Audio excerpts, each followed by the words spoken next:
guys, it's Freezer here with A-Spec Airsoft, and today I'll be bringing you a review of the KS P90-TR.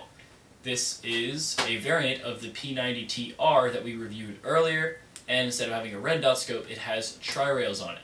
So, let's open up the box. Hi.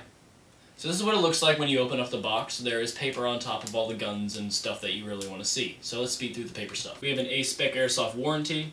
30 days, call the number if you have questions. Chrono inspection sheet 370 to 380, tested and inspected by Adam. A KSP90 manual. It says TR silencer, but they just put this manual in all their P90s. Just Chinglish Chinese manual. So this is what your gun looks like after all the paper is gone.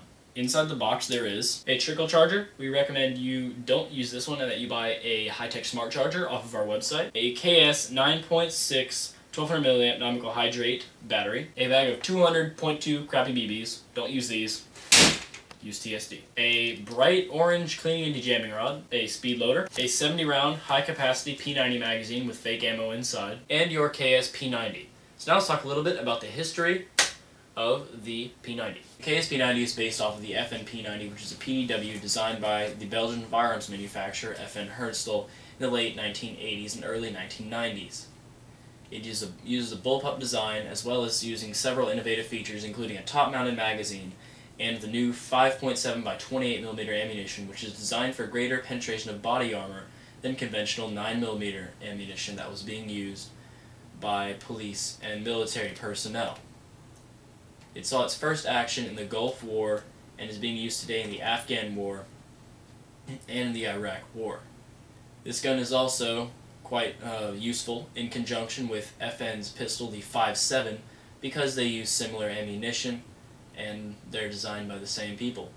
By 2009, the P90 and variants of the P90 were in use with over 200 agencies in the United States. And for civilian use, the PS90 sporting model is very popular for sport shooting. Now that we're done talking about the history of the real steel, let's talk about the features of the KS-P90. This gun features tri-rails. There are tri-rails on all three sides, top, right, and left sides of the top of the gun. This P90 also comes with iron sights that are mounted along the top of the top rail. I would personally recommend not using these because they're pretty small and out of the way, and I personally use an EOTech 551 hollow sight for my P90. But you can use whatever you want. The KS-P90's hop-up unit is located right there under the thumb guards. To open it, simply use your thumb or fingernail or a little flathead screwdriver. And as you can see, the hop-up unit is exposed right there. It's that little white wheel, and you can simply adjust it during gameplay. It's very simple and very conveniently located. The fire selector switch on the P90 is completely left and right hand friendly. There is simply a little notch right here. Simply move it, safe, semi, and fully automatic. The P90 is one of the only guns to be completely left and right hand friendly because it is completely symmetrical. P90 also has a charging handle. It doesn't serve any purpose except to look cool and move back and forth, but that's what it does. Your P90 may come with FN stamped markings. This one did. This one's number is FN 2008103. Mag release is also ambidextrous. Simply push back. Magazine comes loose, pull it out, put in a different one, there you go. Also on the note of magazines, you can buy anywhere from 50 to 70 to 100 round mid caps and low caps, or you could get a 1500 round box magazine for your P90. So slide in like that, and you have a humongous winding magazine on your P90. There's only one sling mount on this weapon. It is made for P90 sling mounts, and you can get custom P90 sling mounts made on some third-party websites. The battery compartment on the P90 is located in the rear of the weapon.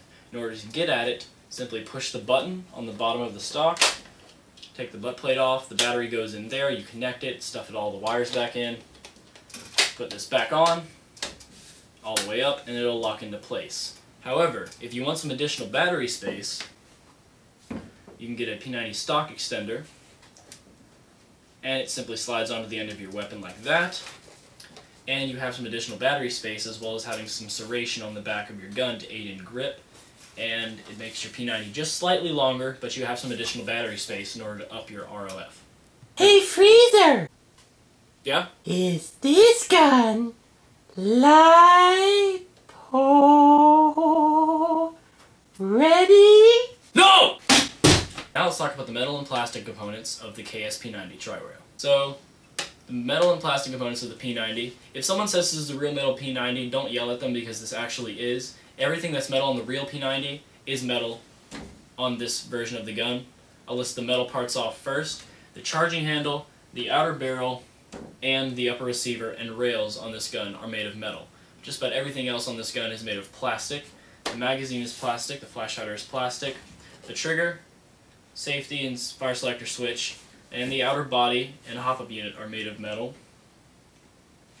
as is the butt plate and mag release. Now over to Delta 1 for the internal reports. Thanks, reaching out to the internal reports. There's a 14mm counterclockwise thread for silencers and stuff like that. 247 inner barrel, which is the same as a G36C, so you can get some good range out of this. Has a version 6 gearbox with 7mm bushings with a long type motor. Version 6 gearboxes hold the current world record for the highest rate of fire at 52 rounds per second. I plan to try and come close to that, or if beat it and hit 55 for an AEG. So, and I'm not going to use a P90, I'm going to use my Krinkov. So anyways, before I start rambling on about my own personal things, overall the KSP90 is shooting roughly in the 380 to 375 or 370 area. So it's great for CQB. All you have to do is drop in an M100 spring, and it's good for field. You can actually get some good range out of it. So it's completely upgradable. Highly recommend it. $120. Can't beat that. So back to you, Freezer. Thank you, Delta 1, for the internal reports. Now for the final conclusion. The KSP90 is the best and most affordable P90 there is on the airsoft market today. Echo 1 actually did rebrand the KSP90, so this is a more affordable version of the Echo 1. I myself actually own one of these, the KSP90 Tri-Rail. I have an EOTech 551 hollow sight on here. I have a 1500 round box magazine, a stock extender, and we are going to drop a lower spring in. We are going to get 7mm ball bearings and put in a high-speed motor, so I hope to be wrecking shop with this thing. So I would definitely recommend this to anyone who's looking for a compact sidearm. I was actually looking for a gas gun, but I decided to get this instead because I thought it would be more versatile and cooler. So this has been a review of the KSP90 Tri-Rail from A-Spec Airsoft. Thanks for watching.